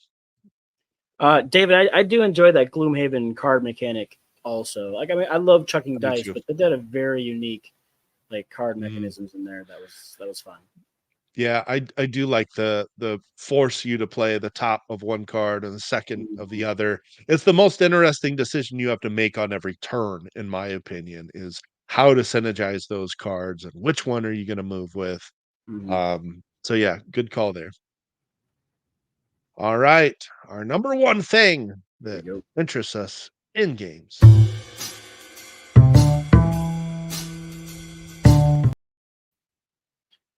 So my number one kind of I don't want to say it's become a catch-all, but like kind of like, you know, with mechanisms, you could have had like basically a top 10 of mechanisms, and that's what brings you into a game. This number one, I basically boiled it down to just dual layer player boards. It's my love language. I tell people that all the time. Like, you got dual layer player board in there, I'm looking. But then also kind of in this category could have been also like just fancy bits in general, right? If you have metal coins, if you've got the minis, the 3D boards like Descent and things like that, you know, but you top that off with a dual layer player board. Delicious. Just love me a dual layer player board. That's another thing. Forges of Ravenshire, beautiful dual layer player boards. So good. Yeah. Yeah, I do like a good dual layered player board, dual layer player board. I think the first one I can think of that I would agree with that we both enjoyed, share some mechanics of other things we've talked about, is Scythe. Yep. That was one of the first ones where I saw it and I thought it was so cool. And then like smartphone came out and I'm like, the whole board is dual layer. Another amazing game. Yeah, it was an amazing game. You know, I'm gonna have to go back because I did give that game a 10. But I should have deducted that half a point because some of those cubes I cannot tell apart. Oh man, so, it's gonna be a 9.5. Because of that, I should have docked it. But otherwise, it's such a great game. Just the action crafting with those tablets, the dual layered board, you know, and just the ease, like kind of like you're saying, like the CPR of it, right? The crunch per rule. You had a little bit at the top that you just move from one phase to the next phase, the next phase, the next phase, and like while like decisions you're making are not a ton, but there adds a lot. There's still a lot of strategy there. Like, am I going to price my phone expensive? Am I going to price them cheap? Do I want to go for a tech or do I want to, you know, go for logistics? Like, it's just, yeah, I never thought that playing a game about building and selling cell phones would be fun and interesting, but there it is. Smartphone Inc. is a 10 for me as well. I love that game. I just love how you can whiz through the phases so fast. All right, set your price. Okay. Hey, what's going on, Brandon? You know, hey, let's set your price. All right, lowest price goes first. All right, let's do logistics. Okay, got it. All right, done. All right, grab your text. All right. You just burn through that game so fast. It's such a good game. I love Smartphone Inc. And yes, it has a great. You missed Eric Brandon. He was on earlier, but we appreciate you hopping on. I'm going to be hanging out with him at Grand Con in a couple weekends, so that'll be fun. But yeah, Bob's number one was a dual layer player board. I should have known it was going to come down to that. I knew it was going to be in there at some point. And then as we like got down to your number two, I just sort of left my front brain and went to the back here, and I'm like, oh duh, of course it's his number one. Yeah. I had like a bunch of like, you know, fancy bits, minis, 3D board, all that kind of stuff. And I was like, well, man, they're all just kind of the same thing. So I'll just do my favorite one, which is the dual layer player board. So Yeah. yeah. Yeah, exactly. Mhm. Okay, well, my number one is a designer, and it's Stefan Feld. What? I played so the game that got me into the hobby really was Lords of Waterdeep and Marvel Legendary. Lords of Waterdeep was the first game I bought for my collection and started teaching other people to show them what modern board games were. The second game I bought was Marvel Legendary. The third game I bought was Castles of Burgundy, and it is still in my top 10 to this day. I think it is an genius design because of the replayability. Just the different buildings that can come out each time can drastically affect the strategy that you play with. And so when I realized that I enjoyed that game, I'm like, I wonder what other games this guy has made. And at that time, I was watching a lot of Rado, lots and lots of Rado. And he started talking about Trajan and Bora Bora. Those games are also still in my top 20. I think both of those games are genius. Bora Bora, by the way, has dice manipulation in it. So does Castles of Burgundy. Um, I love those games. And so I have bought so many of them over the years and played so many of his games over the years. I believe I've now played over 15 Stefan Feld designs, and I own several more I haven't even played. The most recent one that I really enjoyed was Marrakesh. Really good engine building game where you're just putting these action pieces on your player board, and the more pieces you put in an area, the stronger that action is every time you take it. And there's just a ton of different strategies that to discover in that game. So that was my number one. I am very excited to see more on Civolution. That is going to be his take on a civilization game. It's going to be like Tech Tree the game.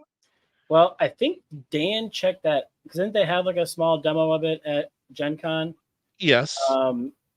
It's gonna be an endeavor. Oh, I know. The guy was It says saying that the first time they 180 played minutes. 4 to 5 hours. Mm-hmm. So Yeah, I don't know how quickly I'll jump after it just to because here we go. Since I've done no visual aids today, there is Civolution. I mean, there's a lot going on with those player boards, and these are just tech trees. But it looks I do love a good tech amazing. tree. It looks so good. I mean, heck, we love that Beyond the Sun, and that's virtually text tree the game. Yeah. Text It tree. is. Mm-hmm. Text tree. Text tree. So there you go. For anybody that joined late, Bob, do you want to run through your 10 through 1 real quick? Sure. Grab my paper. All right. Well, I shouldn't have marked through my numbers as much as I did, so I will attempt to go through this. I put like a big old check mark when I went over it. Anyway, so number 10 was deck building. Number 9, adjacent to deck building, is bag building. Number 8 was cool art. If your box got cool art on it, I'm picking it up. I'm checking it out. My number 7 was magnets. There needs to be more magnets in games because that's just super cool. My number 6 was war / skirmish games. Didn't talk about giant killer robots in there, but that's one of my other skirmish games I really enjoy. Number 5 was moving boards. Anything that's got a board that's got moving pieces on it. I think that's very cool, and I want to check it out. Number 4 was IPs. If it's got an IP I know and I love, I'm picking it up and checking it out. Maybe that's why I didn't enjoy the Star Trek one as much, even though it was David Turksey. I haven't watched a lot of Star Trek, and so I didn't really get the references. And the game just really fell flat for me, unfortunately. Captain's chair. Captain's chair, that is correct. But number 3 was designer. I checked it out because it was David's game, right? So depending on the designer, if I know I've liked their games in the past, I'm gonna pick that up and see what's inside. Bella, come on, baby, you're so pokey. Her nails need trimmed so bad. Number 2 was real time. Any game with real time in it, I think adds a lot of tension. So I want to check more of that out. And my number 1 was the dual layered player board Of because course. so Because who doesn't like dual layer player boards? idiots. My number 10 is any racing game. Number 9, a nice looking box, especially if it's, Vincent Dutray or Andrew Bosley or Manny Tremblay or many others. Tool. Really, because you didn't mention Vincent Dutray until I brought it up. It was engine building, 7, simultaneous play, because who wants downtime? Yeah. 6, push your luck, because I just love those celebration moments in games. Income phase, because, well, who doesn't love income phase? 4, any mechanic or party game that gives you interaction, whether it's social interaction or mechanics like bidding or take that or area control, dice of any kind, any Eric Lang game, and any Stefan Feld game. There you go. Wow. That was very concise. So 9:45. Yeah. Crazy. Well, I mean, a couple things. So one, it was just 2 of us. It's fair. So that does shorten it. I remember, Tim and I would a lot of times do 10 when there wasn't 3 of us on the show or we didn't have guests. Mm-hmm. Also, Tim derails the most. Yeah. Call him Tangent Tim. Tim He did pop in derails the for a most. second, but Yeah. yeah, I guess we'll say Tim's number 1 was Cthulhu. They had him at so that was Tim's. Yep, and big minis. Big mini, biggins. Minis. Mm-hmm. Were there any other honorable mentions that you wanted to throw out there? I think. Well, most of my honorable mentions became my 6 through 10. But I probably could have broken up then, since I did leave number 1 as the dual layer player board. If you do have cool minis in there, I'm probably gonna pick up I'm gonna want to check it out. I do love me some Sure. minis. And like I was saying, like a 3D board. When I look at the Descent box and I see this board constructed with all these 3D pieces of terrain, I'm like, what? And while it takes a while to kind of play and do all that, I feel like it really adds some immersification, right? I really feel like my guy is in there and like I'm going through. I'm not just like on this flat surface doing this like 2-dimensional thing. I'm like going up these steps. I'm running down this hall. I'm opening up this door. I remove the door. Oh, add all this more terrain type like that. I really enjoy that kind of stuff. Like Star Wars Imperial Assault does that. Descent does that really well. There are a few other of those like more app-driven types of games that like I don't really think that app-driven is something I look for. It's just that a lot of those games that add these 3D bits of terrain tend to be app-driven. Ooh, Brandon, since you asked, Blood Rage and Ankh, I really love both of those games. Blood Rage, not as forgiving to newer players, because anytime you start a game with a draft, new players are instantly at a disadvantage. I personally believe that game is short enough, typically around 90 minutes if people aren't lollygagging, that you can just play the first age. There's 3. They each take about 30 minutes usually. Play the first age and people go, oh, that's how that card works. Start over. I feel like that's the most fair way to play with new players and give them a chance at actually winning. Otherwise, they're typically going to lose to experienced players. That's the only thing that is a caveat to Blood Rage. Otherwise, the drafting is incredible when you know how those cards work off of each other. And it was the first game that incentivized losing in battle to score points. And I think that is one of the most genius things I've ever seen in a game. But yeah, Ankh eliminates that because there is no draft. And so all of the players, the powers are just available to you. Of course, experience can help, but that barrier to winning is not as severe as it is in Blood Rage. I enjoy Rising Sun, but a bit long and not as good as those first two. The Godfather Corleone's Empire is also very good as well. Worker placement with area control. And at Gen Con, I bought Wrath of Fire Mountain, which is a co-design with Phil Walker Harding. And I've heard it called My First Blood Rage. It's a basic area control game that plays in like 30, 45 minutes. Sure, why not? That's what I mean. That's why Feld was my number 2. I literally just bought it because it said Phil Walker Harding and Eric Lang on the box. And it was $20. So why not? That was a perfect example of you had me at Eric Lang. So well, and every time you talk about Eric Lang and you don't mention it, I'm going to. But I mean, XCOM. Yes. Late to the party. I played it for the first time last year. I did enjoy it, but I've only played it that one time. So it doesn't come to mind as often for me. Life in Reterra is pretty good as well. I'm going back through since you missed that section. Just to make sure I didn't miss anything obvious. I still haven't played Arcane Academy.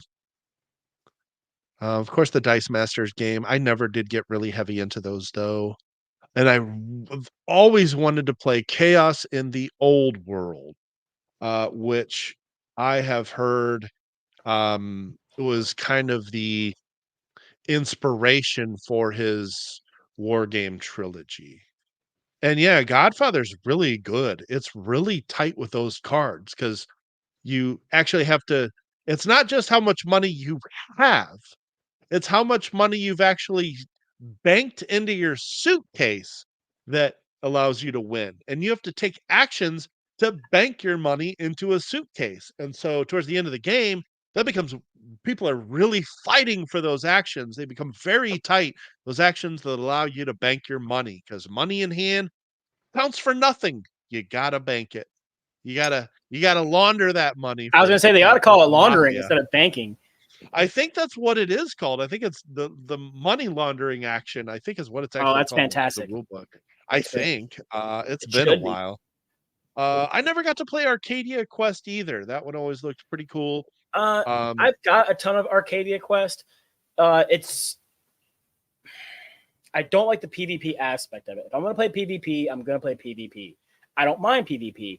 But in Arcadia Quest, like there's these like, there'll be, I think it's like 4 goals, and you have to complete 3 of them. Well, 2 of them are kill other players. So while everybody is trying to do the 2 like PvE, quests, like the players versus environment, you also have to then kill somebody else. And the thing is when you die, you can take these injury cards that can be so crippling, like the next fight. And so, like, everybody's trying to do the first 2 to try to do, you can just go around and kill other people, get your points that way. It's fine, but it's just kind of being a jerk. But like, they're just like waiting for an opportune shot. Like, oh, your guy's at only 2 hit points. Boop, take him out. And, okay, I got my PvP part of it. We played that while you still had to do the PvP part, deaths from other players wouldn't trigger the injuries for the next turn. And that definitely helped a lot. Like, it wasn't as, shisty then. Like, it wasn't like, oh, crap, I can only hold 1 item next time. Like, if you died to the, regular monsters, well, that's your own bad, be better.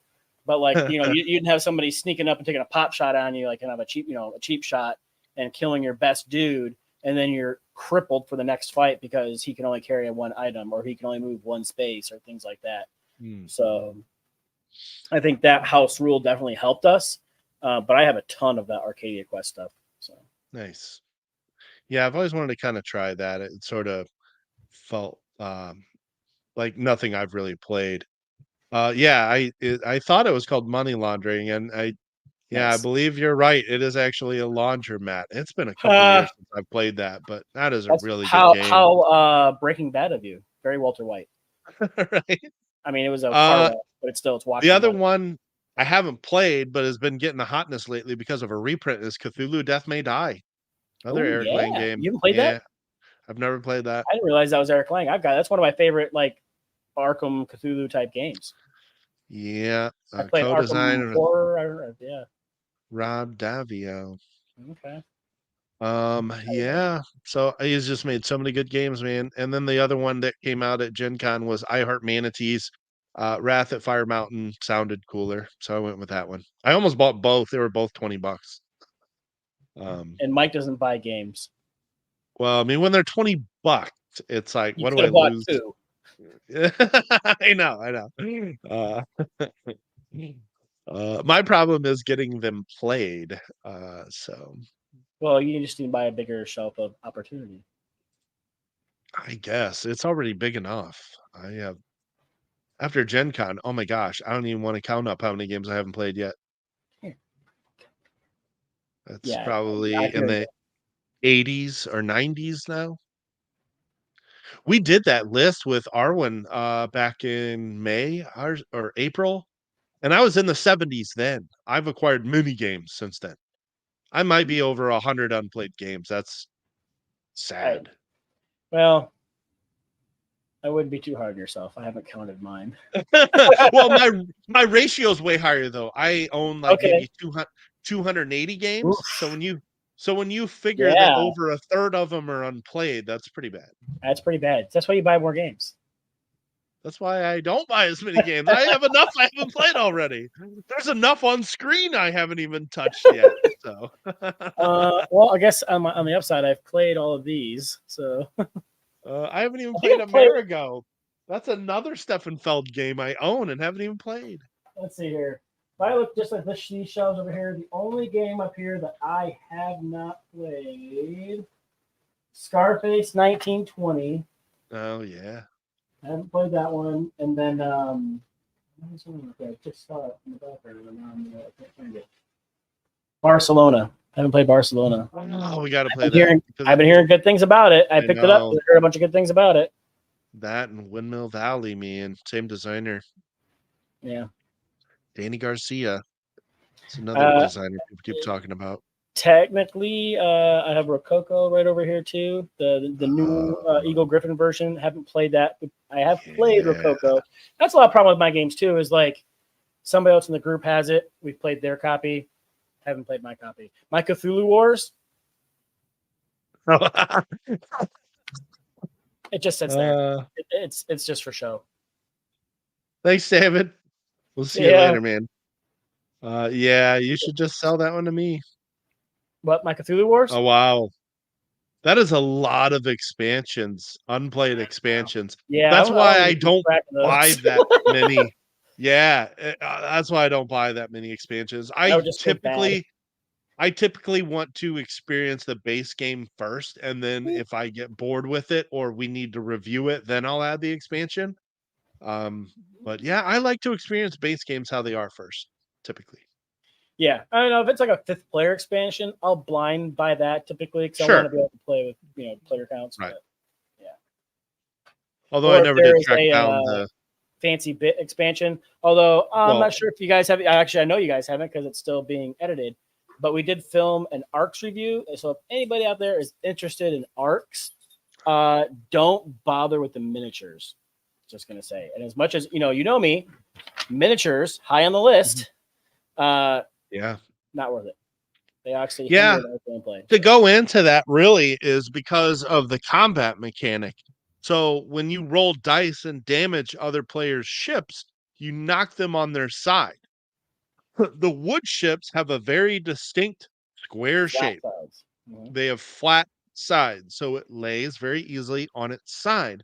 The miniature has a shape to the bottom. It's not as wide, and so it's easier to knock it on its side. And even when it goes on its side, it doesn't lay perfectly flat. It lays at like a 45-degree angle. So then it's just far too easy to go, did that one get knocked over, or is that one actually damaged? It actually makes whether you've damaged a ship more confusing. It hinders the mechanic of the battle, which is really unfortunate because they look nice. Yeah, they look cool, but yeah, because of the way the mechanics work, it literally hindered it. The guild dudes are fine, but the base ones are fine too. So save yourself $20-$30. Seriously. Buy Yeah, I was sleeves kind because of. if you're gonna buy that game, you're gonna want to sleeve those cards. Oh yeah, because it is trick taking. You'll be Yep, you're shuffling gonna them a be lot. holding those in your hand all the time. So You shuffle them after every round too. yep, So yep. yeah, that was a disappointment. That almost seems like an interesting list, like deluxe components that aren't worth it. Ooh. That would be an interesting list, right? Do I have to come with Um, 10 though? we'd probably do 5. We'd have Tim join the party and do 5 of them. Okay. 10 would be tough. 10 Um, would be tough. I had another one and it just totally left my For what? brain. Where the fancy bits weren't good? Yeah, where it wasn't worth it. I can't remember. Winston Yeah. Charles, what's your deal? What? But anywho, we are probably keeping our stream fairly short tonight, Yeah, guys. Bob's not I'm not feeling that feeling great. great. Mhm. This And plan right here. we Ooh, that's could do tender. some trivia, but it's also kind of nice to have a nice tight 10. Chop it off at 10 o'clock and we actually get some rest, which is welcomed. Wednesday becomes a fairly long day for many of us. So Yep. Just but day we walking, man. I tell you what. Bob's still adjusting the first shift. What's weird though is I wake up early. Like I was up today 5 minutes before my alarm. That was pretty nice. But then it gets to like now, and I'm like, I still don't. I've been what's weird is if I don't have to set an alarm, like my schedule just goes all over. I'm all over the place, man. I identify as a night walker. I Yeah. sleep in. That's just my schedule. Natural alarm keeps me up till 2 and wants me to sleep in till 10. So I need that Yeah. alarm. Without if I had like, no job when I'm on Dang. vacation or whatever, I want to stay up till midnight, 1 or 2, and then I'm usually up by 9. But now that I've been waking up early, I find myself waking up, 6:30, Ooh. 6:45. Yeah, I mean I'm up at 6 o'clock. That is, man, I've had some drives in my time and I've done on the Oof. road sales where I'm Yikes. driving all day, but Is wow, an that hour and a every half day, commute. Brandon? Every hour and a half That's commute? Or is that just that like is certain days out of the week? That seems yeah. rough. I mean, even now, Bob and I both drive 30 minutes to work, and it's funny because we cross each other. I told him we should just trade houses. I know. He wouldn't have to film in his basement anymore. Bob works where I live, and Yeah. I work where Bob lives. Yeah. Like he works literally 5 to 10 minutes from my house. I work literally 5 to 10 minutes from his house, but both Yeah. are 30 minutes away from each other. Yeah. Yeah. Oh, yeah. I got you. Yeah. You are one of those roaming medical people. Well, you probably are vastly underpaid, sir. Anybody in the medical field is valued and Yep. should get paid more than what they currently Pay make. the people and those administration costs for the people that own the building. Well, I don't want to get into that. It's like, you go to the hospital and it's like, oh, I have 3 bills. One's for the doctor. Cool, no problem. One's for like the drugs and the stuff like that. Okay, fine. Yeah, I need those. And then the other one's for the guy who owns the building. Yeah, right. Yeah. And his is always the All most right. expensive. Yeah, yeah, right. No kidding. All right, guys. Well, we appreciate everybody that hopped on tonight. Yeah. Next week we should have Tim back next week. There is Yep. a chance he may not, and that would be good if he can't. If he gets out on good behavior, we'll see. Yeah. Yeah. So, other than that, check out our Instagram. We're on there now. We do memes all the time. I think I'm gonna we talked about trying to do a list of upcoming guests, right? We're going to reach out to some people and see who we can get on. Yeah, all good, Wayne. Just happy you were able Yeah, to problem. pump Thank up you. the numbers, so to speak. Yeah. Yeah, we're going to have some guests here coming soon. We do have, I think we've actually already got one for next week. Oh, nice. Let me double check. Since we're talking about it. Okay. Um, Please hold. We'll do it live. yes. Yes. So we actually will have Parker Simpson, the designer of Trash Dash, on next week. Okay. His game, he's got a fun little cute Racing raccoon game. themed racing game, which you know I love because that was my number 10. And that game hits Kickstarter next month. But we're gonna have a couple others after that. Then I'll be at Grand Con, which is in Grand Rapids, Michigan, Labor Day weekend. So that's only a week and a half from now. So pretty excited for that. If you're in the area and don't have anything going on for Labor Day, pop in. I'll be playing games the whole time, Friday through Sunday. And other than that, like, subscribe, catch us next week, and thank you all for tuning in. Indeed. For the board game rundown, I was Mike. Bob. See you guys next time. We'll see you guys Good next job, time. Stonemaier. A 7.3 repeating. Heating.